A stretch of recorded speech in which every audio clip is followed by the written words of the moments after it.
Corruption, impunity, and lack of accountability are responsible for Nigeria's underdevelopment. As citizens, we have a duty to report wrongdoings that endanger the well-being of the society.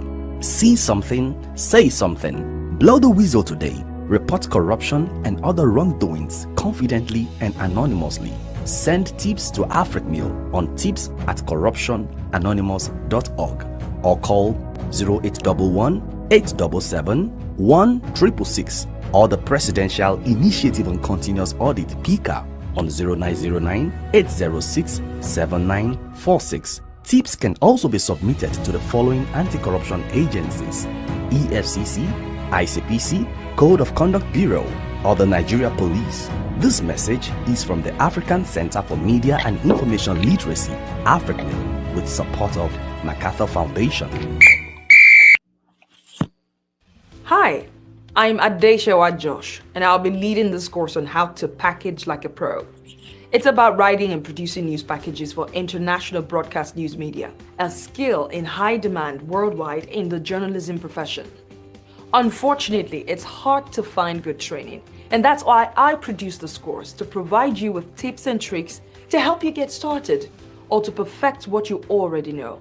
In this course, you'll learn how to put together a news story and to become the go-to source for packages on the stories happening around you. Package Like a Pro will help you turn your news gathering hobby into a money-making gig.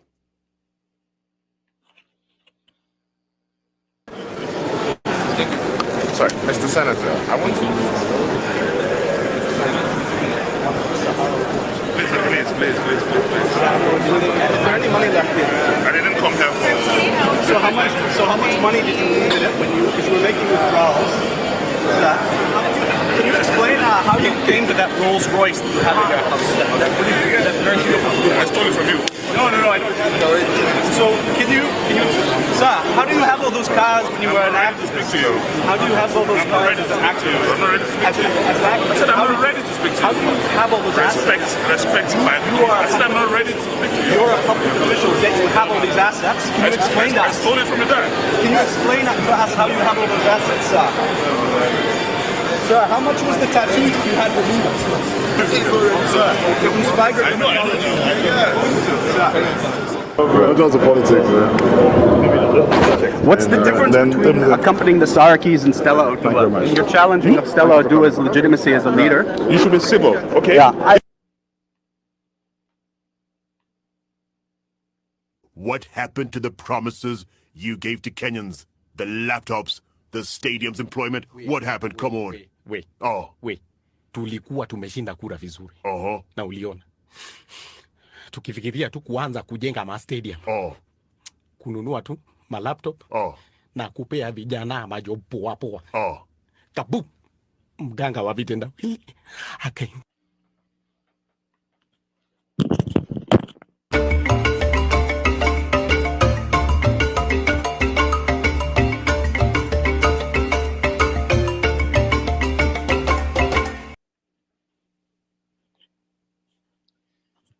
Here are some stories making headline news across African newspapers today, Sunday, July 31st, 2022. Kenya threatens to suspend Facebook over hate speech. In Nigeria, the federal government threatens to punish the BBC over its documentary on bandits in northern Nigeria. In South Africa, Julius Malema warns of an impending uprising. Looking at French-speaking parts of Africa, political analysts have noticed that Mali and Burkina Faso coups did not reduce violence in those countries. And from Nigeria, one of the presidential candidates for next year's presidential election, Omoyele Sowore, has warned Nigerians that President Muhammadu Buhari is preparing Nigeria for a coup d'etat. Days after Kenya's presidential debate, attended by only one of the leading presidential candidates, Deputy President William Ruto. Kenya's media is still busy fact-checking the candidate. His main opponent in the August 9th election, Raila Odinga, chose not to participate. I am Rudolph Okonkwo. My co-host, Chido Onoma, is on assignment. It is 11:30 a.m. in New York City. It is 4:30 p.m. in Nigeria. Wherever in the world you are joining us, welcome to another episode of 90 Minutes Africa. On our show today is Declan Galvin, a Kenyan-based political risk and national security expert. Declan was a former editor of SaharaReporters. He will weigh in on the Kenyan election in 9 days. As someone very familiar with Nigeria and the actors on the Nigerian political scene, he will also dissect the Nigerian general election coming up in 2023 and answer your questions about the media in Nigeria and Africa. Declan, welcome to the show. Sorry, Mr. Senator, I want to... Please. Is there any money left here? I didn't come here for... So how much money did you need in it when you were making withdrawals? Can you explain how you came to that Rolls Royce that you have in your house? I stole it from you. No. So sir, how do you have all those cars when you were an actor? Speak to you. How do you have all those I'm cars not ready to speak to you. I'm not ready to speak to you. as an actor? I said I'm not ready to speak to you. How do you have all those assets? Respect my... I said I'm not ready to speak to you. You're a public official, yet you have all these assets. Can you explain I that? stole it from your dad. Can you explain that to us how you have all those assets, sir? Sir, how much was the tattoo you had removed? Sir, I know. Those are politics, yeah. What's the difference between accompanying the Sarakis and Stella Odua? You're challenging of Stella Odua's legitimacy as a leader. You should be civil, okay? Yeah. All right. Welcome to the show, Declan. Welcome. Hi, Rudolph. How are you doing? Good. Sorry for being late. We've had some internet outages. Yes, most people wouldn't know. We are panicking. We can't find Declan. Where is he? I was going to have a show with myself, just sit here and talk about Kenya and Nigeria. Nice to have you. Where do we start? So what happened? You had no light in Kenya? When did that start? No, it was internet and there was power, actually. Okay. It's been raining here. Okay. All right. So how's the atmosphere in Kenya today? Are they ready for the election, Kenyans? Yeah, I think overall people are fairly ready. It's definitely beginning to wind down. So we're less than 10 days. Some people have said that they're concerned. It's been eerily quiet. It has been fairly calm. So I think some people are waiting for something terrible to happen, just to kind of cut the tension. But overall, things look pretty okay. All right. So I saw the headline in the Nation today where Uhuru said, I was talking to at the opening of the Nairobi Express or something, and he said, "I'm not here to hurt you." He was talking to his deputy. What is that about? So one of the things that has been really kind of tense, or at least people have been wondering about, is kind of the safety of all these candidates. Kenya has had a history of really pronounced political officials kind of dying or being severely injured. That includes in 2001, who became President Moi Kibaki, was involved in a horrible kind of both aviation and vehicle accidents. So I think that's part of where that's coming from. There's probably allegations that Ruto, because of the tense environment, that he might be under some kind of threat. And I think that was probably just what Kenyatta was saying. Okay. Now, we know that there was a presidential debate only William Ruto showed up. What was the reason why Odinga didn't show up? So, according to Raila Odinga, who was supposed to be on the stage, as well as his political party, they said that somebody like Ruto doesn't have any morals, and so they wouldn't share the stage with him. But in reality, I think that Odinga and the Azamil coalition were worried about either Odinga's performance or perhaps maybe Ruto's preparation and kind of capability to kind of both think on his feet and to potentially debate fairly well. So the point is that he felt that he will not lose any. People taking it okay, because I saw this video. Let me share this video with you and the viewers, and let's see what you think about it. It's tagged the reason why Raila did not participate in the election. Maybe you can help us.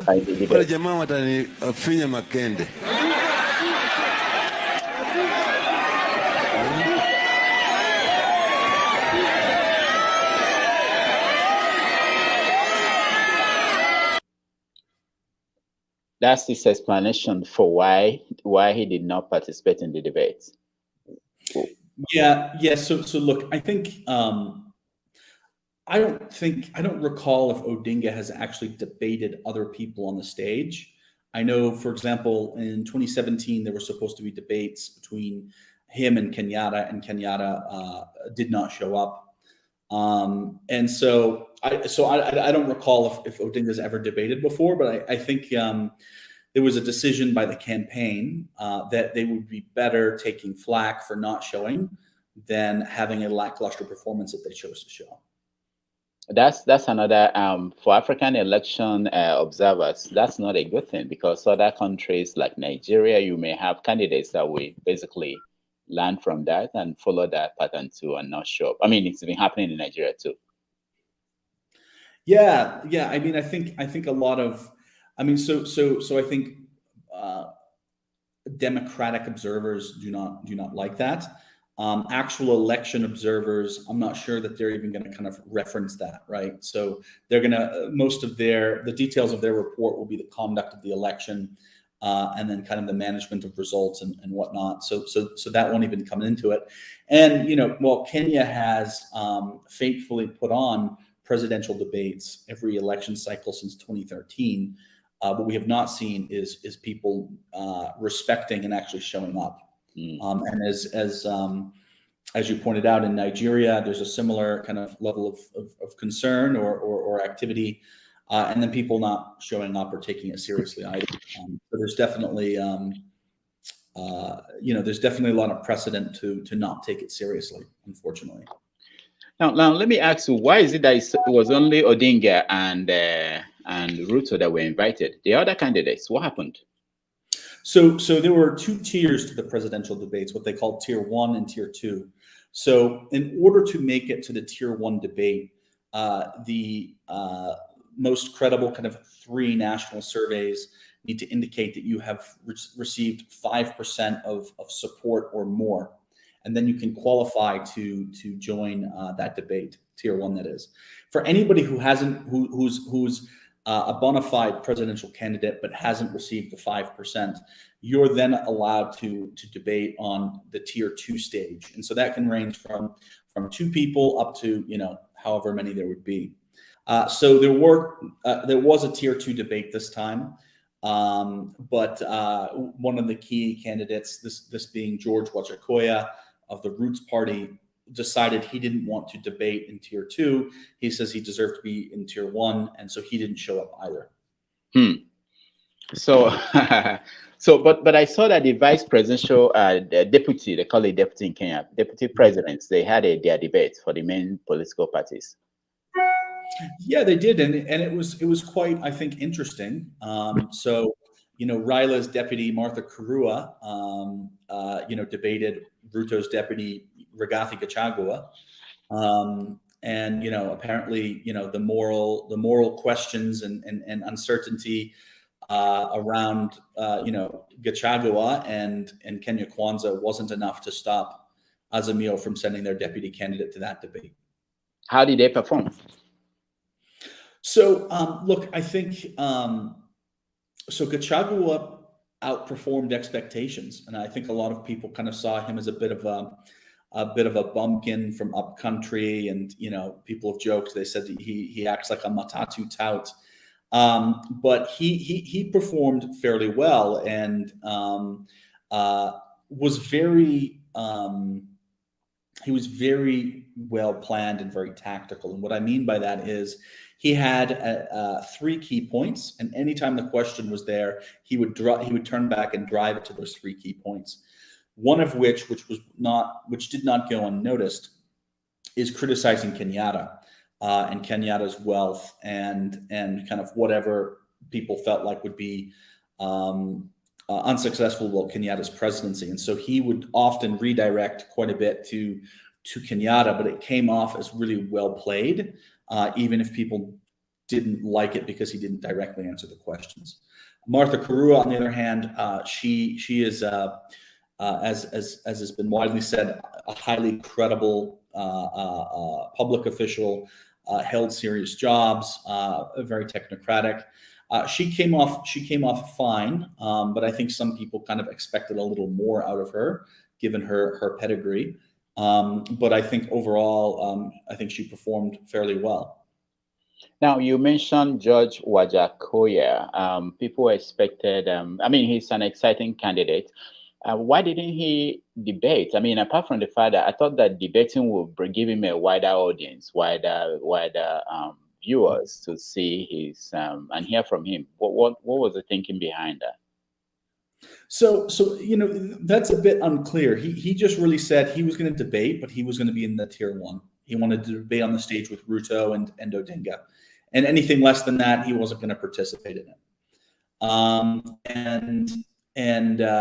I think given the dynamics of his campaign, I don't think he would be unafraid to kind of stand up and try to push his agenda. I do think his campaign is fairly kind of monotone, and so on more sophisticated questions around kind of governance and water and things like that, he probably wouldn't perform as well in those answers, because he's got like 2 issues that he's advancing. But yeah, I don't know other than that why he wouldn't do it, because he would have had close to 90 minutes of free airtime. Okay, now so the polls, what are they saying? Is there any credible poll showing who is leading, and is it still neck and neck? It's really close. So the difference between Ruto and Odinga is within the margin of error. Now, for over the past month, for the first time in over 12 months, Odinga has, according to the polls, kind of pulled ahead of Ruto, that is. But it's still very close. And Ruto is performing in areas that are really significant, particularly central Kenya and Rift Valley. One of the concerns that I have with the polls that have kind of been issued, not necessarily the most credible, but some of the kind of lesser credible that gets talked about, is Odinga's voter support out of the Central Rift feels a bit overstated. I don't think that Odinga is going to perform well in Central Rift. And so I think that some of those votes that those polls suggest are going to Odinga, which might be why his performance is higher than Ruto. I think those votes are really kind of Ruto's votes, and he'll get those in the end. Now, what about the poor people? Who are they supporting? Like the people in the slums? Last time I was there, that was between Uhuru and Odinga. They were leaning towards Odinga. What's today's statistics or supports?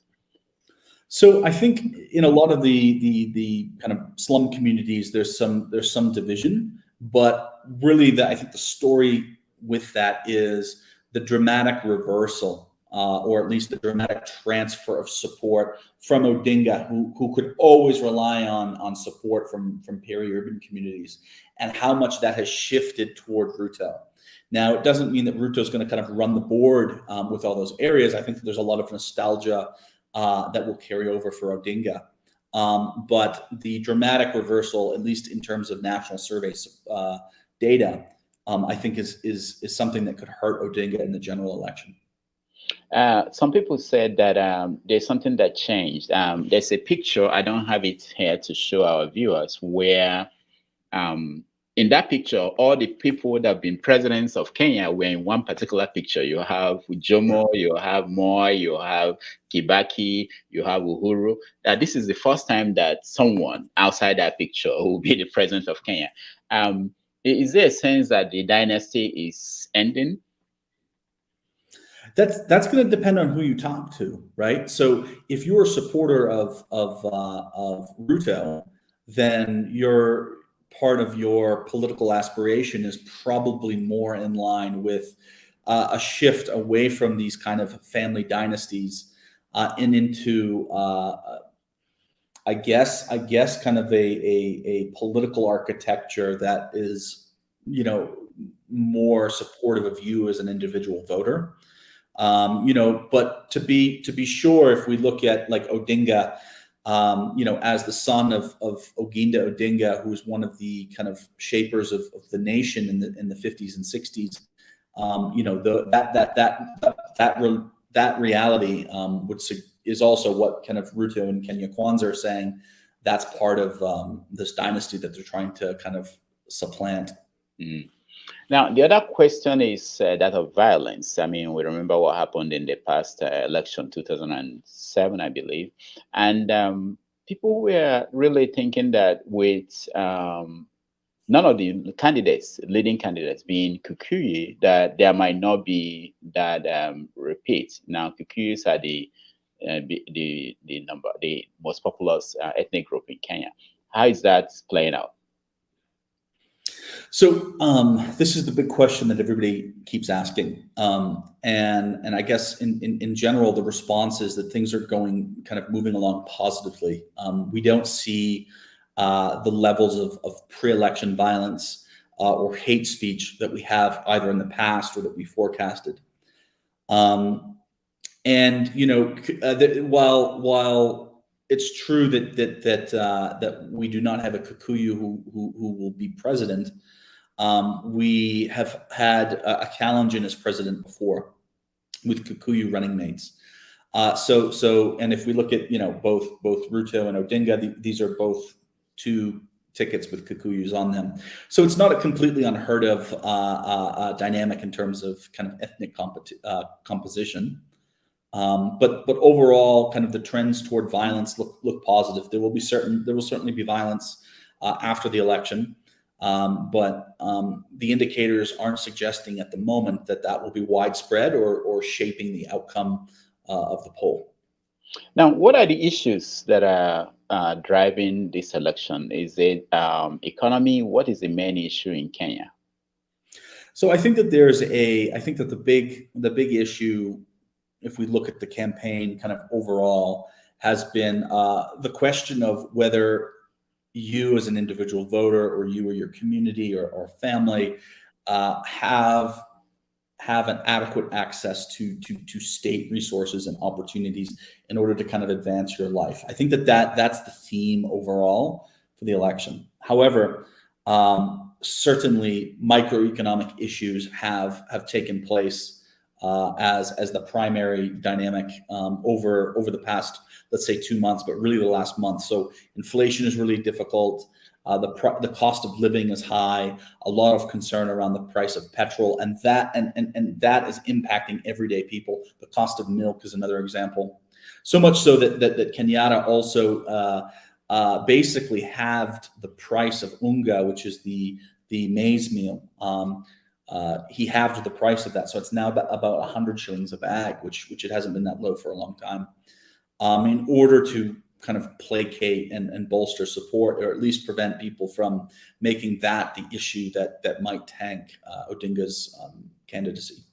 Okay, just to let people know that in about half an hour, we're going to let people join us and they can ask you questions. Already I'm seeing some questions. One of them is from Stephen One. He was saying, does China have a favorite in the race? How much debt? How much is Kenya owing China, and is China interested in who wins?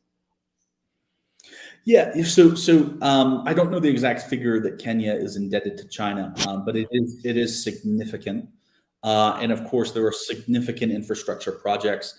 You mentioned the expressway earlier. That was basically designed and will be managed by China.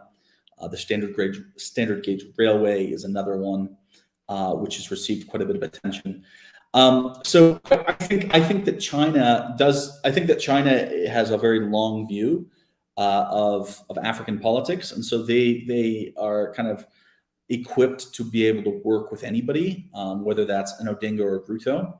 But Ruto, I think, is much clearer in terms of being transactional and wanting to kind of make deals, and I think that is going to be more conducive to Chinese interests, kind of over the medium term.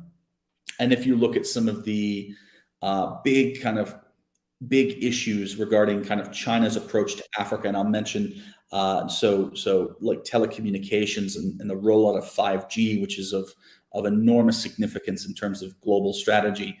There has been a clear push by the Kenyatta administration to advance Safaricom in terms of getting more access into Ethiopia, some of these other areas, and so there's been an advocate for telecoms from Kenyatta. And depending on the level of tension and disagreement between Kenyatta and Ruto, Ruto might want to approach telecoms and telecommunications in a different way. And that could be potentially, but we don't know, that could potentially be an opportunity for China to advance Huawei and 5G technologies. That would be where I would kind of look at, but admittedly, it's complicated. Now, I was looking at the headlines in the newspapers in Kenya. One of them was Kenya threatens Facebook suspension over hate speech. And of course, in Nigeria, we have the federal government threatening BBC over a documentary on Zamfara bandits. So what are the media and the coverage of this election in Kenya? How does that look at this moment? So, another good question. Overall, we have not seen an enormous, particularly if we start looking at international media, we haven't seen an enormous tension or frustration from Kenya or Kenyans or the government with international media like BBC, Reuters, New York Times, etc. And again, that's like, I don't want to say that that's new, but when stakes are as high as they are, historically in Kenya, things have been a bit fraught, and that's not what we're seeing. So I haven't heard any reports that press credentials are being denied. I haven't heard any harassment or intimidation of foreign election monitors. And so it looks kind of good. That's where some people are saying it's almost too quiet, and that makes me uneasy. So that's quite. I think that's a good question, and it's an important kind of window into what's going on with regard to this situation with Facebook. Look, I think it's fair to say that Facebook has an enormous amount of pressure on it because of how its platform has been used and abused across really kind of important inflection points globally, whether that's Brexit, whether that's various elections in the United States, definitely Africa, right? We've seen some activity out of Ethiopia and Madagascar and things like that. And so essentially there are rules that the NCIC and other government officials have put in terms of what's acceptable conduct. And I'm not sure exactly where kind of the threat came from against Facebook, that if they don't comply with regulations, that they risk of being shut down. So I know NCIC was kind of the vessel for a lot of that and some justification. And mind you, I think that the expectations from the NCIC and the Kenyan government, as far as I know, have been, according to my assessment, quite fair and acceptable, just given the level of concern on how social media can be kind of a destructive force. So I don't think that the expectations are out of whack. maybe that was overstretched on behalf of the government agencies that did it. But the ICT minister, Mucheru, followed up that news by saying, look, Facebook is not at risk of being shut down, and that this isn't true. So definitely some consensus that needs to be built on the government side. But I think that certainly the concern that Facebook is not a good actor in this space, I think that that's well established. Do you think that the past indictment by the International Criminal Courts of Uhuru and Ruto is playing a part in how politicians in Kenya are running their campaigns? So some people say that. I think that the assessment that the ICC and the threat of being dragged there, I think that is overstated. And if we remember, Kenya essentially defeated the ICC, right? And it wasn't just because the public voted in the two key individuals who were indicted by it. The kind of witness tampering and in cases, elimination of witnesses. The ICC was totally unprepared to know how to even forecast, let alone respond to that kind of risk. And so Kenya kind of swallowed up the ICC. It was awkward and nerve-wracking at the time. But I mean, what major case from Africa has the ICC added to its docket after Kenya kind of eviscerated the cases there? I mean, I don't know of any serious case since then. So I don't think it's as much of a force as some people allege. Okay, we will go to Nigeria, which I know you're an expert in too. But let me ask you about the threat of Islamic fundamentalists attacking from Somalia or from other parts of the Horn of Africa, attacking Kenya. How did Kenya deal with that, and why is it that for a while now it appears as if Kenya is under control, that the situation is under control? So Kenya, it has made enormous progress in terms of its fight against terrorism from in kind of all levels: mitigation, combating it, information sharing, etc.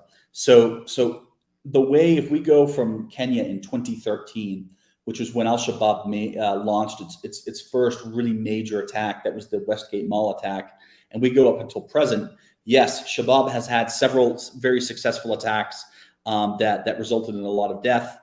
But Kenya has continuously learned from those experiences and is putting that into taking those lessons and putting them into action, of course, with the support of particularly the United States, United Kingdom, and others. So they have improved in terms of genuine intelligence collection capabilities.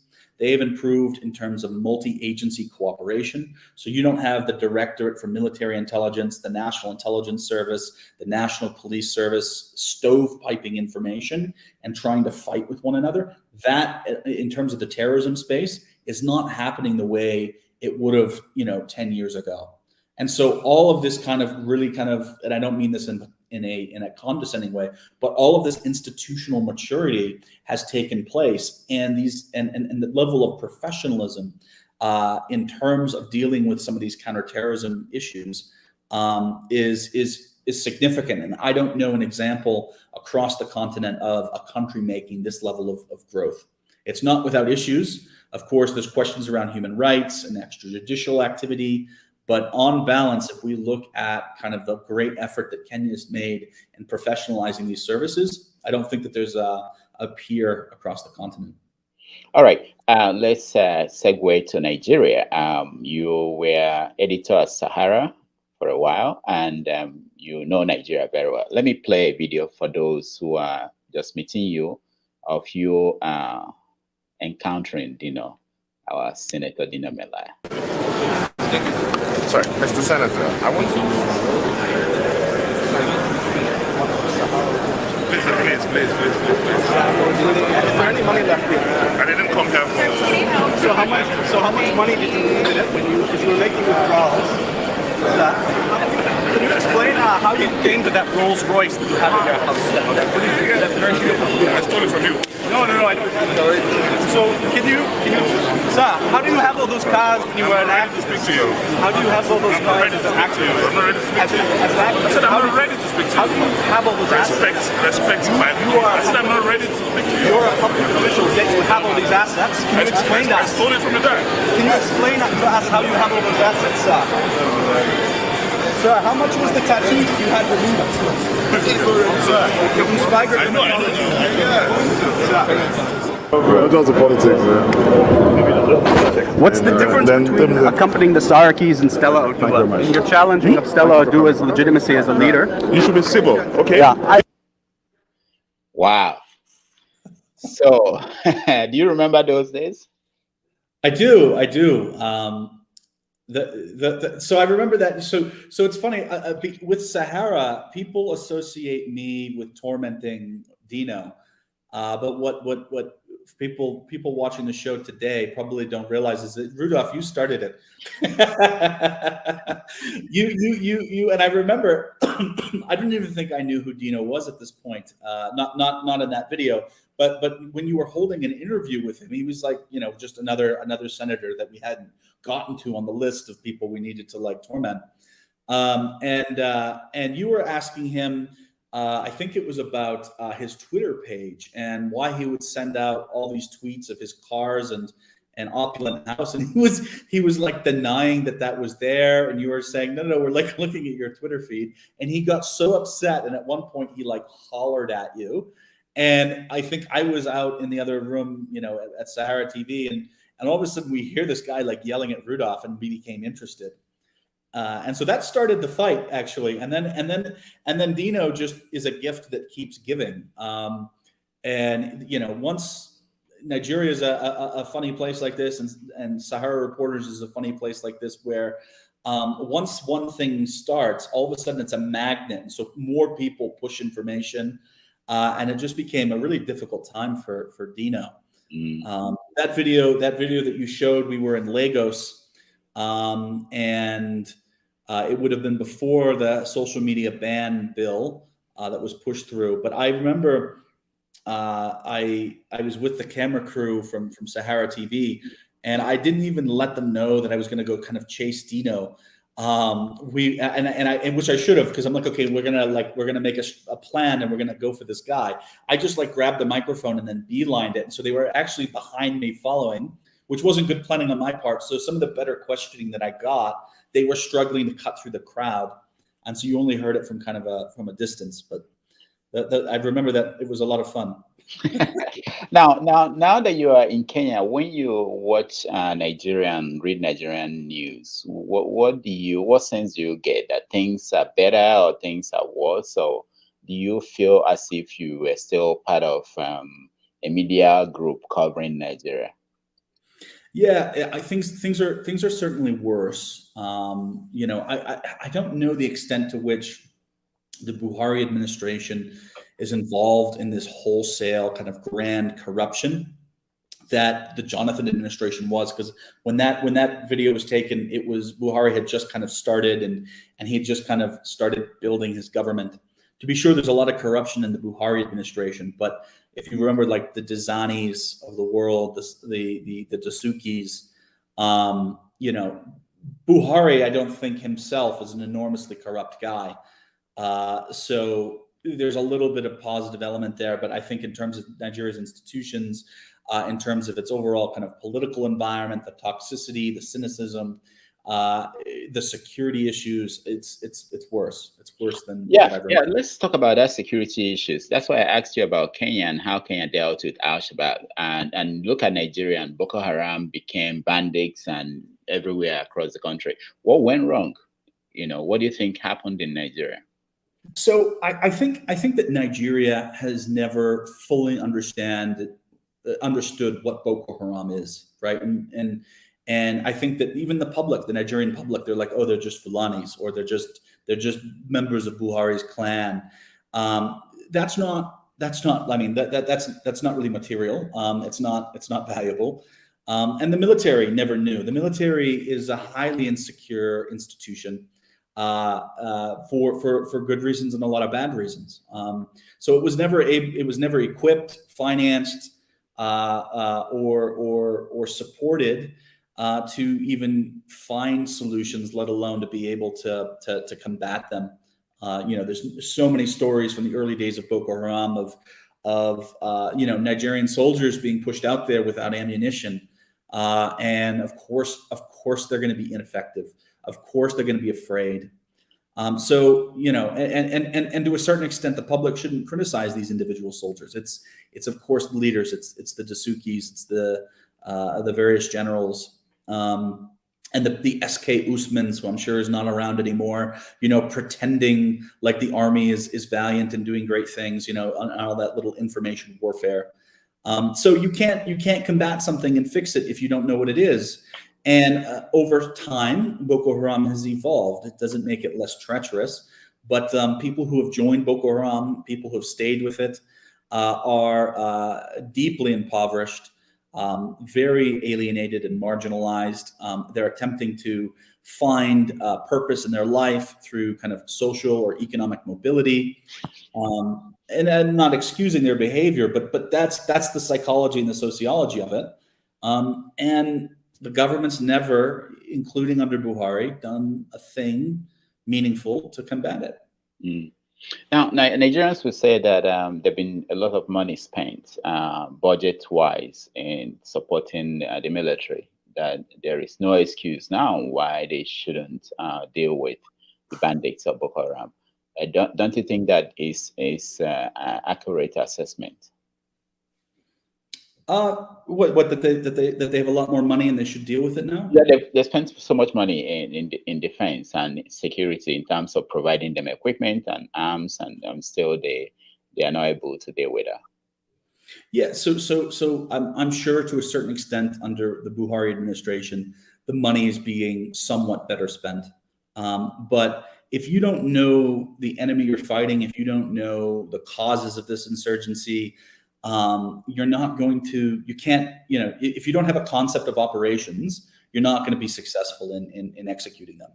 And so they still don't know what it is. There's this lack of capacity and imagination and attention to detail that would be required to actually get to the bottom of this. Now, insurgencies globally are very difficult to be able to manage and redirect or to eliminate.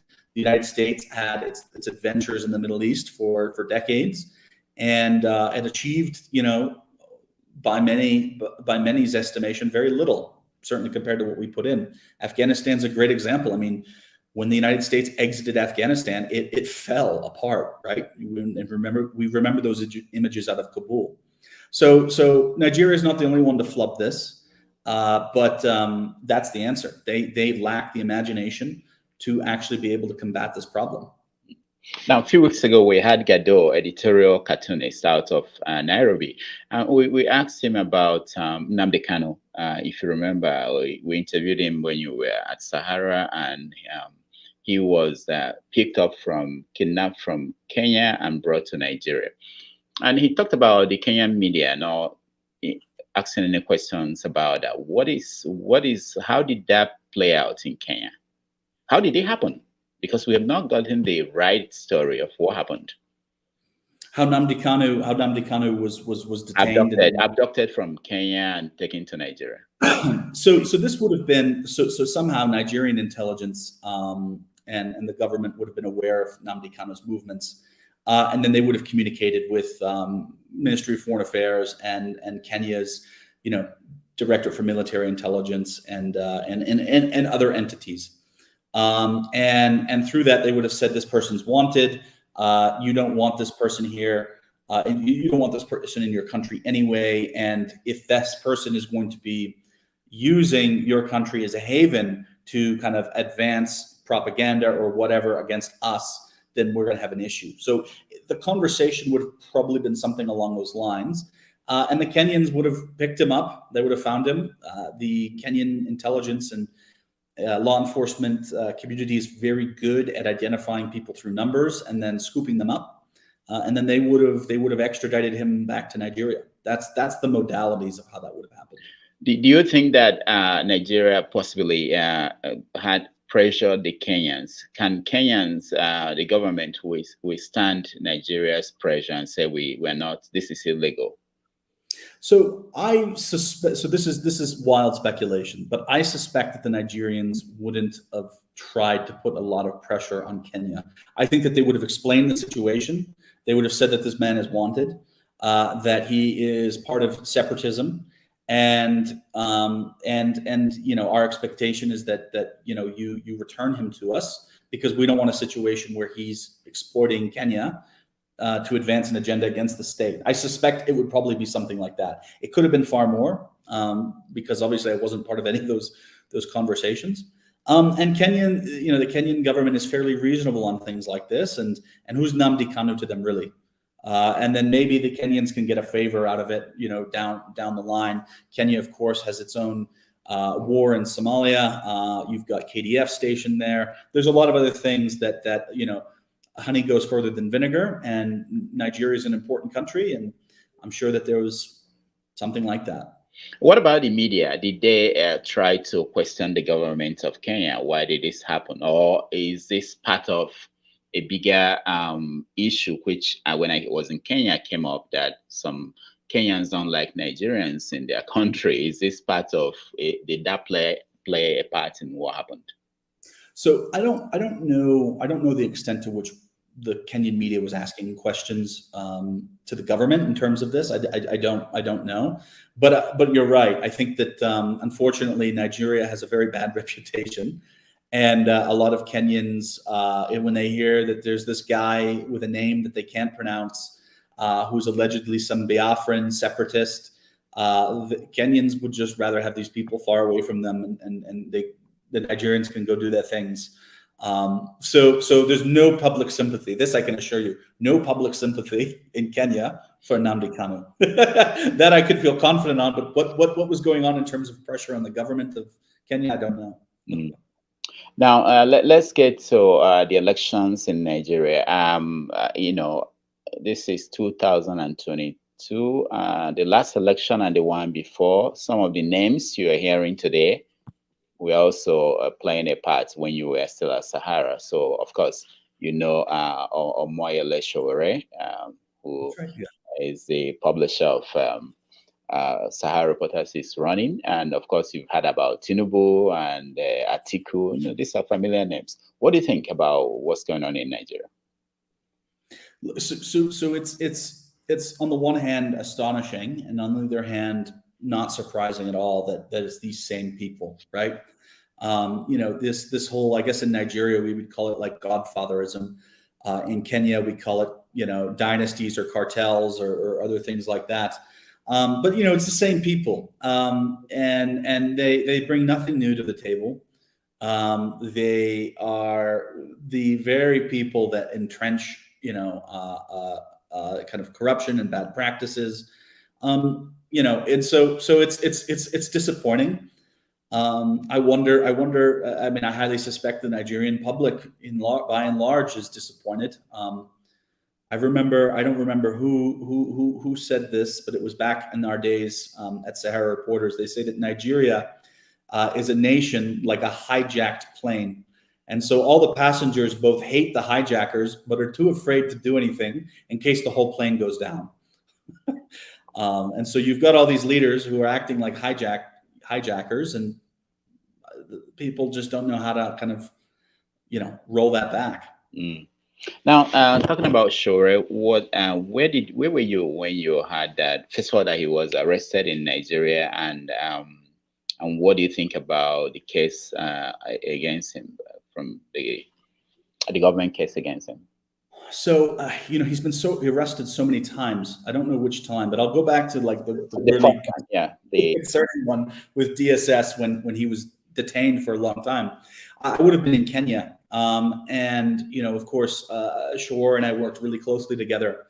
And, you know, I remember reading the reports, and it felt worse than the typical kind of detention or antics that Sowore kind of got wrapped up in. It felt more severe. And I remember being concerned for him, you know, as a as a friend, but also concerned for Shawore has a very specific and important function in Nigerian society, and having him step away or be denied that function is concerning. So I remember I followed it really closely for those reasons.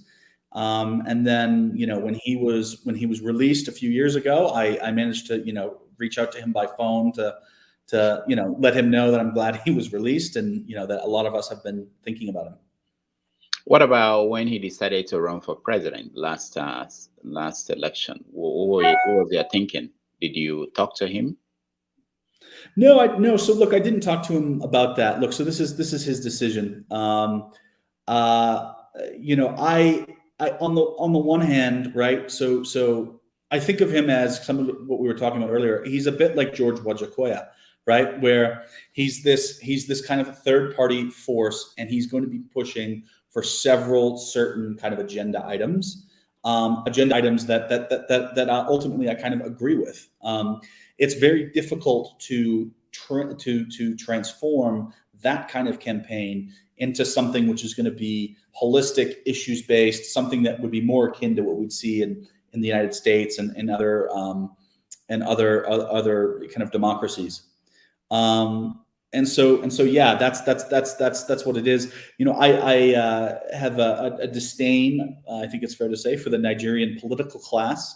I think that there's just a lot of nonsense, and so it's a big decision to take a step into that. When I think that the work of Sahara-Reporters and basically exposing people for their crimes and their abuses, I think that's a one of a kind thing, and anybody can kind of run for president, but to build a platform that Sahara was, and then have Shawore at the head of that, there's only one platform like that. Now, how is Shawore different from Bobby Wine or Malema in South Africa? I know you know these people and you know these countries and the politics there. So there's definitely differences between him and Julius Malema, right? So Julius Malema is in a lot of ways,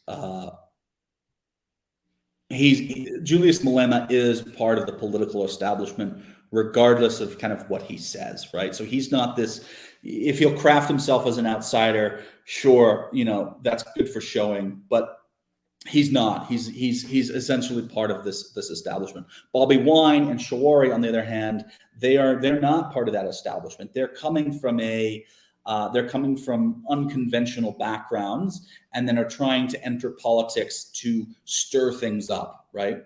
So there's a lot of parallels, I think, between Bobby Wine and Shawore, but the countries of Uganda and Nigeria, I think, there are parallels, but they're highly incompatible. They're not the same. What do you think about the treatment of Bobby Wine in the last election and what Shawore is going through now?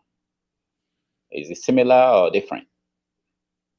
They're very similar, and this is where the similarities between Uganda and Nigeria exist, because this is how the state chooses to deal with these kinds of outside actors, because they don't have avenues to be able to negotiate or pressure the Shawores and Bobby Wines of the world using the conventional mechanisms that they would if you're a senator or politically connected in one way or another. So how then do the states and these authorities deal with these outsiders who are ultimately disruptive forces? So they've got to use this kind of brutality and this might behind military to deal with them. So that's similar. Okay, so Abubakar Atiku, the last time you were Sahara, he was a player in Nigerian politics. He's still there running for president. What do you think? Yeah, it's like, what is he? I would be really interested to know what the most successful thing he's ever achieved in terms of a governance or infrastructure priority or anything. He's a guy, he's a prominent northern leader. I don't know what he's done. Honestly, And I try to, look at things on the bright side and whatnot, and understand what the counter argument would be if I were to criticize somebody like Atiku. But I don't know what he's done. He was I think he was the VP for a bit, right? Yes. Under Jonathan, and I mean, that was probably to placate people because Jonathan is Igbo, and people felt like there should have been a Hausa Fulani after Yaradua died, and Okay. My co-host, who is on assignment somewhere, I don't know where he is, but he's joining us. I think he's on the road. Chido, welcome to the show. Yeah, thank you very much. You don't know where I must. You sent me on assignment, and you don't know where you sent me. I don't know where you are now. You move around so much. So hi, Declan. Hi, Chido. Nice to see you. Good to have you. So you have a question, comment, and we've been talking about from Kenya to Nigeria, so you can weigh in. Yeah, well, good to have you. I mean, your elections are 9 days away. I don't know how much of it you've covered so far, but you can also, last time we had the Kenyan satirist Gato on the show, he was trying to draw some parallels in terms of the candidates in the Kenyan elections and the front runners in the Nigerian election. And then Ndibe was on the show last week, and some of his comments are really generating a lot of interest in terms of the Tinubu as a candidate, and Peter Obi and his and the flaws he has, and what that portends for him and the race in 2023.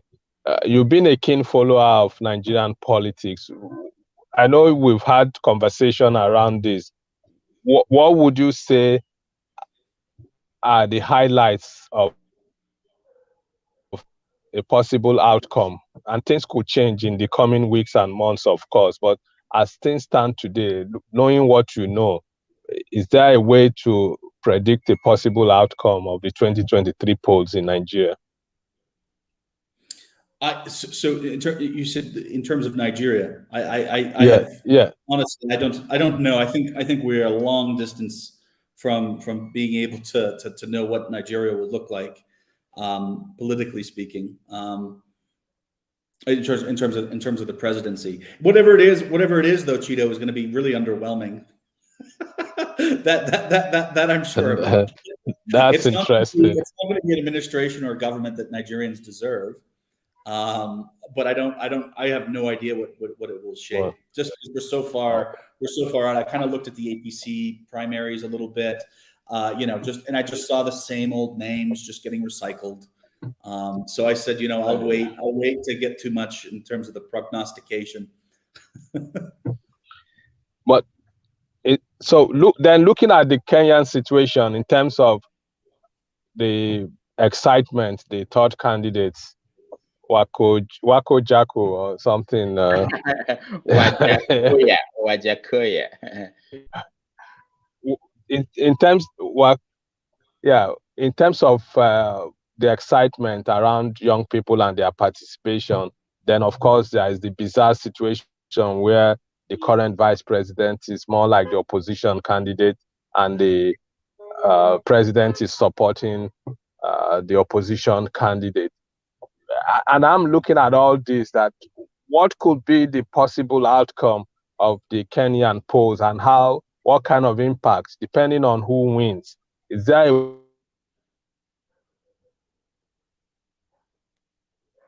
place between now and sometime next year, particularly the elections in Nigeria? Yeah, look, so I would like there to be a kind of an inspiration in Nigeria from some of Kenya's experience, with some of these kind of third party candidates like Wajakoya. A lot of people say that Wajakoya is a project, right? That he was conceived and is being supported through State House. Now, I'm not totally convinced of that, but that is definitely the allegation, and that allegation has been made by a lot of people. And that's the same kind of talk that we know is discussed in Nigerian politics, being like so-and-so is just a spoiler.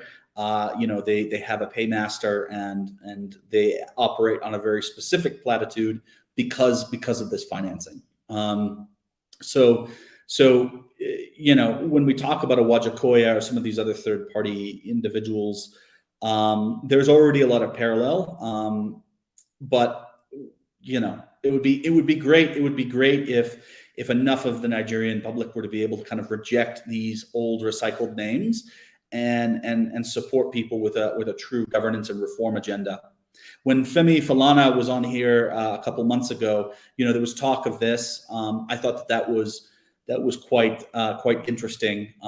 But there's a lot of work that would need to get done in order for there to be a viable third party option. All right. I think Chido disappeared. Okay. Yeah, my network is back. Okay, you can go on, Rudolph. Let me know. All right, thank you, Chido. We are going to get our viewers involved in the conversation while we let them in. I wanted to know, in Nigeria, there is the role of religion in politics. Is it the same way in Kenya, or is it different? So a little bit. It's definitely not as pronounced as in Nigeria. There was this interesting headline this week where the atheists of Kenya endorsed Raila Odinga, and that they appreciated that Raila Odinga said that there's a separation between church and state, and there's no supremacy with regard to Christianity. There's definitely, I think, in terms of practices and kind of national perception, I think that the Muslim communities and other religious communities are devalued in exchange of kind of promoting Christianity. So Odinga spoke to that, which I thought was a good thing. And then I thought it was quite fascinating that the atheist organization of Kenya decided to endorse Odinga. So there's certainly some of that going on in terms of religion and politics. The other thing that's important is churches and mosques as a place to both raise money and then to dispense gifts. So that's something that's used in politics here quite a bit. Now, about Muslims in Kenya, do they feel left out? What's the percentage? I'm not sure. I remember the percentage of Muslims in Kenya. So I don't remember the exact percentage, but it's definitely safe to say that there are a large kind of religious minority, and they're kind of throughout the country. Definitely, mostly concentrated on the coast, and then there's going to be a large community in Nairobi. And then really interesting pockets of Muslim communities in Western and parts of Nyanza. And there's a long kind of history there in terms of kind of the spread of Islam. But yeah, look, definitely religious discrimination in the country has lessened and improved over the last 10 years. And this is really kind of due to, I think, just growing religious tolerance in the country and the importance of devolution under Kenya's new constitution. So in 2010, they established a new constitution that devolved powers to counties and allows for Kenyans to have a closer relationship with their representatives at MCAs and county government levels. And so this has been a really important dynamic in terms of empowering Muslim communities and making sure that they have fair access to government services. And so that has been a really important force as well. All right, let's welcome Olisa Adigwe joining us from Lowell, Massachusetts. Olisa, welcome to the show. Thank you, Rudolph. Yeah. Thank you, everybody. Thank you, the Khan. Actually, I've been listening to you, and you speak very well. And you seem to have a grasp of the issues facing Kenya. Given that Kenya is going to the poll in less than 10 days, what do you think is the most important issue driving the electorate when they do go to the poll? So I think the issue that is going to motivate people the most is going to be how the relationship that they feel with one coalition or the other, and how that's going to improve their own individual and household kind of situation financially in terms of food security and stuff. I think that is what is going to drive the most people. What I wish the issue was would be, do you feel confident in the individual that you are supporting or are not supporting, and their kind of their advisors? Do you think that they're going to manage Kenya effectively and in a way which will actually kind of promote livelihood development rather than just kind of handing out gifts? I wish that would be the issue, but I don't think that's how voters are globally, and I don't think that's how the Kenyan public will approach it either. Okay, Chido, you have question or comment? Okay, Chido is frozen, I think. Chido, can you hear me? Okay, so looking at the media, there've been a series of questions that people ask here on this show about the role of the media in covering elections across Africa and especially in Nigeria. Is the media in Kenya different from what you know the Nigerian media is? And what role do they play? For instance, I heard when I was in Kenya that the Nation is owned by political family. How are the ownership structure of media houses in Kenya different from those in Nigeria? So we have fewer media houses in Kenya compared to Nigeria. I think that on balance, the quality of reporting in Kenya is better than what we typically see in Nigeria. The ownership structures are, I think, similar in that there's definitely a political connection between ownership. So the Moi family basically owns the Standard. We've got a lot of influence from Kenyatta family and whatnot with the Daily Nation and Nation Media Group. And then we have some of these smaller publications which kind of struggle. The other thing that's common is the government is the #1 source of revenue for papers through gazetting and advertisements and things like that. So there's influence over the papers in that way. I think that Kenya is just kind of a little bit more orderly, and I think that Kenyans are, because we're a smaller country, we've developed these institutions of accountability and these mechanisms, I should say, these mechanisms of accountability. And so I think that has helped the credibility of media. I'm not saying it's as good as it should be, but if we were to compare the two, I think that's how Kenya has kind of structured itself and why it's working a little bit better. Okay, thank you. Nick, welcome to the show. Good morning, everyone, or good afternoon. I have two things to say, and I did believe that, Declan, you actually said the same thing that in this same platform yesterday. I kind of alluded the fact to it. When you said that the invaders with Kenya, in terms of when the outsiders were invading them, that they were able, all the entities, the police, the armies, and all the organizations, they were together. And so they were able to plan very well.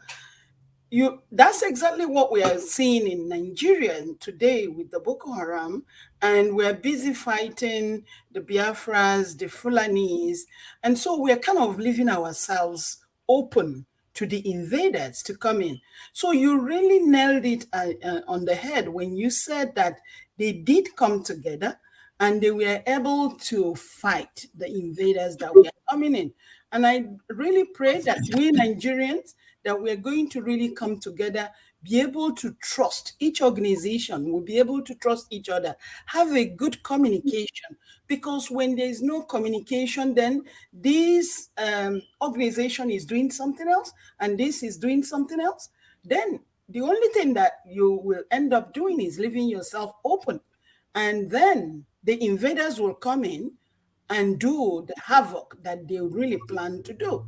So I just hope that so many Nigerians or our politicians will listen to this and really hear what you said, because that was what gave the Kenyans the leverage to at least be able to get ahead and be successful with what they're doing. Because there's no way with unity you'll be able to put your heads together. you will dance to the same beating of the drum to succeed in what you're doing. So I think that's what I really wanted to highlight from everything that I was listening that you were saying and you were answering. Is the same thing. You presented it in a different way, but it's the same thing that we Nigerians, we really need to pay attention to, rather than saying Muslims, Christians, Biafrans, Fulanis, the henchmen, the Boko Haram, all this. We keep making all these noise. And meanwhile, the invaders are getting a very good grounds into the country. Yeah. Okay, thank you, Nneka. Declan, hold on. Let me get Ijoma to give you her own comment or question, and then you can answer. Go ahead, Ijoma. Okay, hi. Thank you for having me. I have a question to Deacon. As a journalist who knows Nigeria very well, my question to you is, you have spoken about the insecurity in Kenya, how it was and how it's been handled. My question is, you say that they handle it in a practicing more professionalism. Do you think, as a journalist who knows Nigeria very well, are they practicing the same way, or are they going to do that? Number one question. My second question to you, I've seen your interview with a Nigerian politician, which was played maybe a few minutes ago. As a journalist who knows Nigerian politicians very well, do you have that feeling that all these interviews coming across them or coverage, does it have any impact on them, or what you guys are publishing? Do they reflect, or do they think like it's a normal business thing or something? Because over here in the West, when such interviews are being held, some of these politicians, they reflect and it goes to the people. And you see, that's why journalist people should, get to these people, talk to them, to hear their views. In this aspect, I'm speaking about Nigeria, not about Kenya. Do you see any impact coming from these people? Thank you. Thank you, Ijoma. Okay, Declan, go ahead. Great. So the first question. So look, the Nigerian security services are almost certainly not cooperating anywhere near the level that they would need to in order to have a meaningful impact on the burgeoning security problems in the country. I mean, the country is so much more insecure now than when I was covering it, right, with Sahara. So Boko Haram is still there. It's true that they're not in total control of Maiduguri, but you have these communal clashes from Fulani herdsmen who are coming. You have the increasing politicization of DSS. You have a Biafra, a secessionist and violent movement, which is far worse than when I was covering it. Of course, it's not been the worst in history, but all of these things together, I don't know when it's been as bad as this, kind of on balance in terms of the whole country. Certainly, there was a civil war. So no, the government and institution and security institutions are not aligned, not cooperating, not thinking imaginatively, not thinking in a pro-social way about reaching out to communities and building the right kinds of social ties.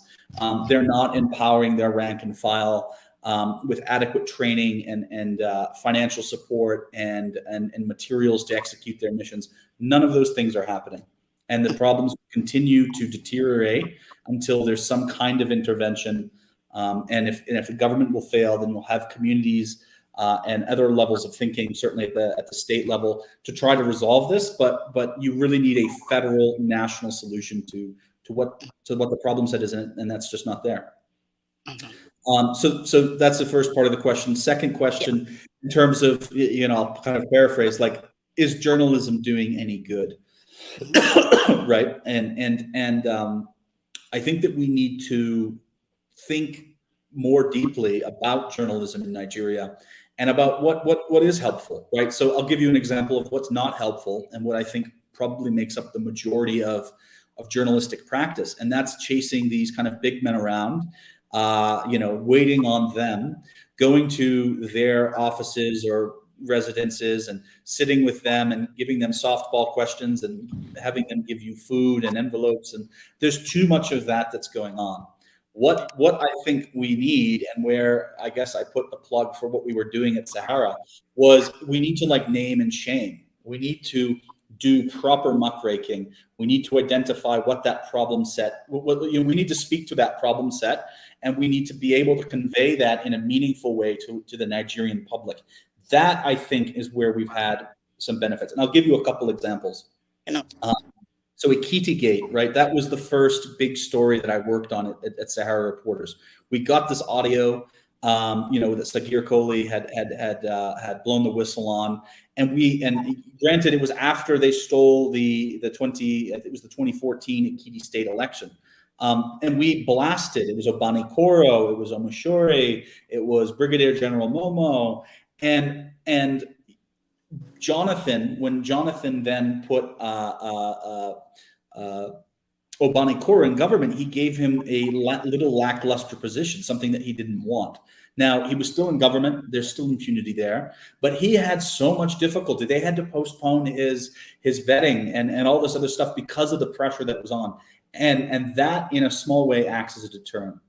When I went and interviewed, it was the Minister of Defense, Mansour Dan Ali. He nothing had been done with Brigadier General Momo, and I put him under pressure and said, "So what are you guys going to do with Momo?" And he sacked him basically in the interview. And then the next day, it was announced that Momo was retired. So there's all sorts of things that journalism can do in Nigeria, but it just needs to be a little bit more creative. It's got to really strike those issues and do a lot less chasing. I also recognize, because this is important, and people have mentioned this, I was a foreigner doing this from New York for the most part. When I was a foreigner in Nigeria, I was not going to be murdered. When I chased Dino Malaye around, nobody was going to beat me.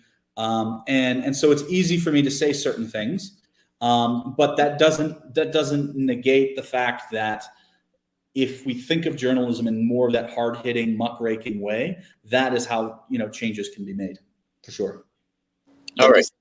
I have one question more, then I have to go. Do you think, Nigeria, the people, do you think more has to be done in educating the voters, particularly in the rural areas? I've seen some advertisement, I call it advertisement, where people say don't sell your vote or whatever it is, But you, with your own experience, and to compare with Kenya, I think Kenya is a little bit more advanced. I don't know much. If I'm wrong, correct me. I mean, here is an opinion. We're here to learn, right? But do you think there's more to do in Nigeria to get these people and to let them, to educate them? Is it the job of the journalists, or is it the job of the politicians? Who is in charge of this to educate the people? So I would quickly, any responsibility in terms of civic education, I would remove that responsibility from politicians just because they can't be trusted. Now, there's some who are out there, right, who are a little bit better and whatnot, but I would just erase the expectation that politicians would do anything meaningful to bolster a more kind of engaged citizenry. So this will fall more squarely in the path of journalists and reporters. Ideally certain religious leaders, that's going to be better than having any expectation on politicians. Okay, thank you so much. All right, thank you. Osa, welcome to the show. Osa, welcome to the show. You have a question for Declan? Hi everyone. Hi Rudolph. Yeah, hi. You look different. From the last time I saw you in London, at the conference, London School of Economics. Remember? Okay, yeah. We met here. Thank you. Good to see you. So, do you have a question? Yeah. I think my question, I think a couple. I don't know how many are in my head now. I want to look at the whole how actually I don't really know much about Kenya and the whole political atmosphere, but I know in the last election there was this rivalry between Kenyatta and Odinga, which was quite bad. There was a lot of riots and everything. And also, Kenya also had this issue of terrorism as well, where there's a mall, I've forgotten the name of the mall now, when there was a bomb and everything. And they had I guess it's the Al-Shabaab problem. But it seems everything is all done and dusted now. It's all been catered for. I'm just wondering how did the Kenyan government get around this? That they have that kind of serious terrorism problem, and they've been able to actually deal with it. It's like it's all completely gone, because in Nigeria, we don't seem to be heading anywhere. It's even coming right into the capital now. Nobody, it's like everyone is at like nobody knows what's going to happen. So I think it's best, for someone like yourself, who can give that insight and provide that insight as to how it was actually handled. I guess that's my first question, if I'm right. My second question is as regards the role Kenya played when it comes to Mazi Nnamdi Kanu. What happened in Nairobi? How he was picked up, tortured, and the Nigerian authorities brought and informed to come to Kenya, and he was repatriated from Kenya to Nigeria. So that means literally the Kenyan government had his dossier or something like that, or they've been informed. I don't know. So I'm just wondering, is what role did the press, what role have they played in Kenya? What have they written about it? Have there been an outcry, or have they celebrated it and said, yes, we caught a villain or whatever it is? For Nigeria, we sent him to Nigeria. So I don't know. So I want to know how the press in Kenya, how they perceived it and how they reported it as well. It's very important. So with that, I can actually know how the Kenyans, that will give me and tell me what Kenyans, what they look like or who they are really. I've got that question. Please, if you can start with them two first, that'd be great. Thanks. But also, I want to let you know that he answered these questions from me, but it's okay. Did you say as regards the press? Yeah, everything. But anyway, I covered everything. But anyway, Declan, go ahead if you want. Please, I'm really sorry. I'll summarize the situation with counterterrorism briefly. So there are three key things that Kenya has achieved, which has significantly degraded the capability of Al-Shabaab. So the first thing is they have improved significantly multi-agency cooperation between its various state security agencies, and so there's no stovepiping of information, and there's a greater alignment of goals within each industry's within each vertical's responsibilities. The second thing that they've done is they have significantly improved their intelligence collection capabilities. So they now know more. They're now able to triangulate more information better, and they're able to incorporate various kinds of technologies and methods in order to achieve its kind of intelligence goals, which then feeds into action. And the third thing that they've been able to do is successfully leverage international partnerships, specifically with the United States and the United Kingdom. And so there's a greater alignment of policy goals and of military goals between what the United States' action and multinational action is in Somalia, and how that impacts the security situation in Kenya, and then how to leverage and make these partnerships with these countries work to achieve a kind of a more secure environment in the country. So those are the three things that Kenya has really done excellently over the last 10 years, which is why Shabaab is degraded to the extent that it is. The thing that I'll add is, because it's important, is while all that is really positive, and I really think that there should be a lot of congratulations on the success, there remains a lot of gaps, right? This is not perfect. No security institution in the world is going to be perfect. The United States certainly has gaps as well, and we can talk all day about that. So Shabaab will be successful in another attack at some point. It's just the nature of the world, but they have done a really good job. So that's the first part of your question. The second part is, and I'll just paraphrase, like public outcry about the arrest and repatriation of Nnamdi Kanu by the Kenyan public. As I was telling Rudolph earlier, I don't see any evidence to suggest that there's any kind of public sympathy or awareness about Nnamdi Kanu in Kenya. It's not a priority for the Kenyans. They're not going to know an enormous amount about what's going on. in southern Nigeria. They're not going to know who Nnamdi Kanu is. What I suspect happened was Nnamdi Kanu was in Kenya. Nigerian authorities knew this. They liaised with Kenyan authorities, and they said this is somebody who is a problem. He's a secessionist. He's an enemy of the state. And our expectation is that you arrest, detain, and then deport him back to Kenya. And I think that's basically what happened. So, okay. I mean, how about the press? What did the press say? The Kenyan press. So the press. I mean, so I don't remember if I read anything in Kenyan media on it because I also follow Nigerian media. So I don't remember if I was getting the breaking news and the details from Kenya's media or other media sources. If I knew, I should have known, Rudolph, that this question was going to keep coming up, and I would have gone back and picked up on, so I could have given a more precise answer. But I can tell you, it's genuinely not a priority. Kenyans don't talk about it; they don't know who he is, and I think it's fair to say, unfortunately, because I have so many friends who are from across Nigeria, but Nigeria has a bad reputation. And so, unfortunately, a lot of people think, if there's fewer troublemakers, the better. Is unfortunately what I think a lot of people think. Yeah, sorry, Rudolph, if you don't mind.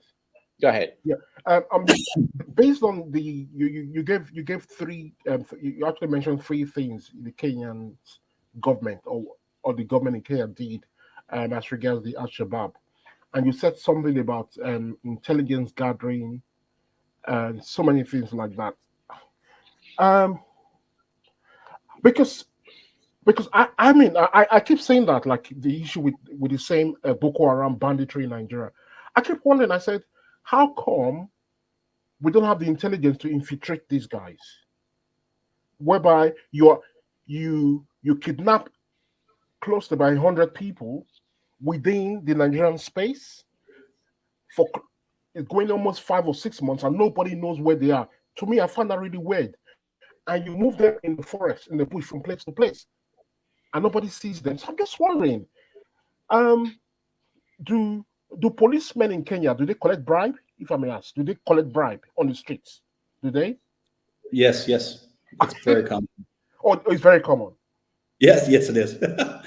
No, because what I'm saying is people will say in Nigeria, okay, there's corruption, it could be bribery, money is being handed out and passed around, and people are ready to shut their mouth or sell their soul for anything, for a bowl of porridge.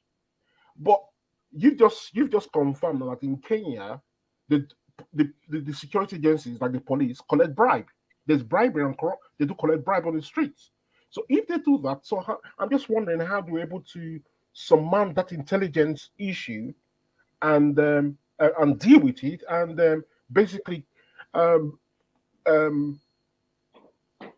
overcome this Al-Shabaab problem. I'm just in my head, just going up. It's something I'm just thinking about, really. Declan, can I just say something to Mr. Osir? And I know that you actually know better than I do, but I'm just going to say something to him. Maybe then it will help him to wrap his head around what you just said earlier. When you come to a country and 95% of the people in that country are corrupt, how can you measure it with probably in another country where it's probably only 10% that is corrupt? It's not like in any country that you go to, in any organization, you're definitely going to have rotten apples. But how much do you have? Oh. That's what you're going to look at. What is really bothering you right now is that, or what you don't know, is that every organization in Nigeria, every senator in Nigeria is fully corrupt. And so what Declan is trying to say to you is that the Kenyan government are getting better. There's so many people in Kenya that are heading these organizations are standing up to the truth. It doesn't mean that they have eradicated all the corrupt people in Kenya. But we haven't even started in Nigeria. The problem, that's why they were able to at least do something. And again, I'll give you one example of what I had that the IG in Kenya did. With all the killings that the Kenyan police were doing towards the citizens in Kenya, then he came up with an idea. He needed to evaluate all the police officers, their mental state. And let's say, for example, that he had 100 police officers. Out of those 100, he only got 10 that were mentally sound. The rest of them, they had a mental problem.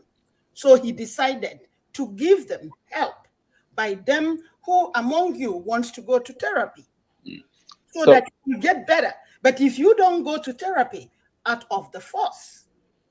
Okay. And has Nigeria been able to do that? No. Neka, thank you.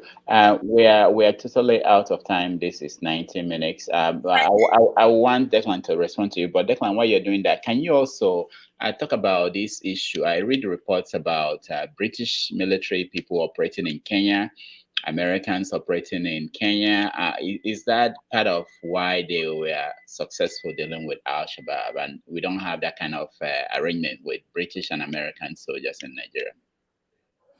Yeah, I think that's part of it.